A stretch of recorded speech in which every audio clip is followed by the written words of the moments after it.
ಆ, ಪ್ರತಾಪ್ ಸಿಂಹ ಅವರು ಏನು ಧೃತಿ ಕಳ್ಕೊಳೋದು ಬೇಡ, ಇನ್ನೂ ಅನೌನ್ಸ್ ಆಗಿಲ್ಲ, ಚರ್ಚೆಗಳು ನಡೀತಾ ಇದೆ. ನನಗೆ ಗೊತ್ತಿಲ್ಲ ಮೈಸೂರು ಮಹಾರಾಜರಿಗೆ ಟಿಕೆಟ್ ಕೊಡ್ತಾರೆ ಅನ್ನೋದು ನನಗೆ ಗೊತ್ತಿಲ್ಲ. ನಾನಂತೂ ಅವ್ರನ್ನ ಕಾಂಟ್ಯಾಕ್ಟ್ ಮಾಡಿಲ್ಲ, ನಾನು ಅವ್ರನ್ನ ಭೇಟಿನೂ ಮಾಡಿಲ್ಲ, ಅವ್ರನ್ನ ಫೋನ್ ಮುಖಾಂತರ ನಾನು ಕಾಂಟ್ಯಾಕ್ಟ್ ಮಾಡಿಲ್ಲ. ಆ ದೃಷ್ಟಿಯಿಂದ ರಾಜಕೀಯದಲ್ಲಿ ಏನು ಬೇಕಾದರೂ ಆಗ್ಬೋದು, ಅದಕ್ಕೋಸ್ಕರ ಕೊನೆಯವರೆಗೂ ಕಾಯೋದು ಒಳ್ಳೆಯದು. ಅದಕ್ಕೆ ಮುಂಚೆನೇ ಹೇಳಿಕೆಗಳನ್ನು ಕೊಡೋದು ಒಳ್ಳೆಯದಲ್ಲ ಅಂತ ನನ್ನ ಅಭಿಪ್ರಾಯ. ಪ್ರತಾಪ್ ಸಿಂಗ್ ಪರವಾಗಿ ಇವತ್ತು ಮೈಸೂರಿನಲ್ಲಿ ಪ್ರತಿಭಟನೆಗಳು ಆಗ್ತಾ ಇದೆ. ಹಿನಕಲ್ ಅದೇ ರೀತಿ ಈ ಕೊಲಂಬಿಯಾ ಸರ್ಕಲ್ನಲ್ಲಿ ಈ ರೀತಿ ಕಾರ್ಯಕರ್ತರು ಬೆಂಬಲಿಗರು ಪ್ರತಿಭಟನೆಯನ್ನು ಮಾಡೋದಕ್ಕೆ ತೀರ್ಮಾನವನ್ನು ಮಾಡ್ಕೊಂಡಿದ್ದಾರೆ. ನೆನ್ನೆನೇ ಮೈಸೂರು ನಮ್ಮ ಜಿಲ್ಲಾಧ್ಯಕ್ಷರೆಲ್ಲ ಹೇಳಿದಾರಲ್ಲ, ಪ್ರೆಸ್ ಮೀಟ್ ಮಾಡಿ ಹೇಳಿದ್ದಾರೆ, ಪಾರ್ಟಿ ಯಾರು ಕೊಡ್ತದೋ ಅವ್ರು ಕೆಲಸ ಮಾಡ್ತೀರಿ ಅಂತ.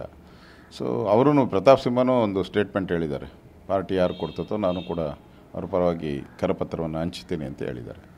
ಸೊ ಅದನ್ನು ಗಮನದಲ್ಲಿಟ್ಕೊಂಡು ಚುನಾವಣೆಯಲ್ಲಿ ಈ ಸಂದರ್ಭದಲ್ಲಿ ಇವೆಲ್ಲ ನಡೆಯುವಂಥದ್ದೇ. ತಾಳ್ಮೆ ಭಾಳ ಇಂಪಾರ್ಟೆಂಟು ಅಂತ ನನಗೆ ಅನಿಸ್ತದೆ.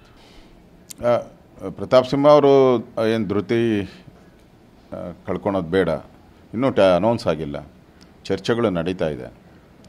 ನನಗೆ ಗೊತ್ತಿಲ್ಲ ಮೈಸೂರು ಮಹಾರಾಜರಿಗೆ ಟಿಕೆಟ್ ಕೊಡ್ತಾರೆ ಅನ್ನೋದು ನನಗೆ ಗೊತ್ತಿಲ್ಲ. ನಾನಂತೂ ಅವ್ರನ್ನ ಕಾಂಟ್ಯಾಕ್ಟ್ ಮಾಡಿಲ್ಲ, ನಾನು ಅವ್ರನ್ನ ಭೇಟಿನೂ ಮಾಡಿಲ್ಲ, ಅವ್ರನ್ನ ಫೋನ್ ಮುಖಾಂತರ ನಾನು ಕಾಂಟ್ಯಾಕ್ಟ್ ಮಾಡಿಲ್ಲ. ಆ ದೃಷ್ಟಿಯಿಂದ ರಾಜಕೀಯದಲ್ಲಿ ಏನು ಬೇಕಾದರೂ ಆಗ್ಬೋದು, ಅದಕ್ಕೋಸ್ಕರ ಕೊನೆಯವರೆಗೂ ಕಾಯೋದು ಒಳ್ಳೆಯದು.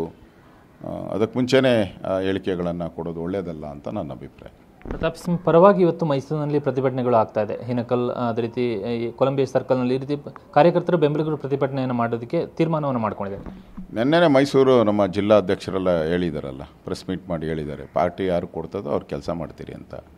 ಸೊ ಅವರು ಪ್ರತಾಪ್ ಸಿಂಹನೂ ಒಂದು ಸ್ಟೇಟ್ಮೆಂಟ್ ಹೇಳಿದ್ದಾರೆ, ಪಾರ್ಟಿ ಯಾರು ಕೊಡ್ತದೋ ನಾನು ಕೂಡ ಅವ್ರ ಪರವಾಗಿ ಕರಪತ್ರವನ್ನು ಹಂಚ್ತೀನಿ ಅಂತ ಹೇಳಿದ್ದಾರೆ.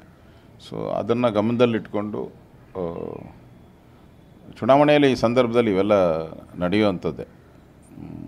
ತಾಳ್ಮೆ ಭಾಳ ಇಂಪಾರ್ಟೆಂಟು ಅಂತ ನನಗೆ ಅನಿಸ್ತದೆ.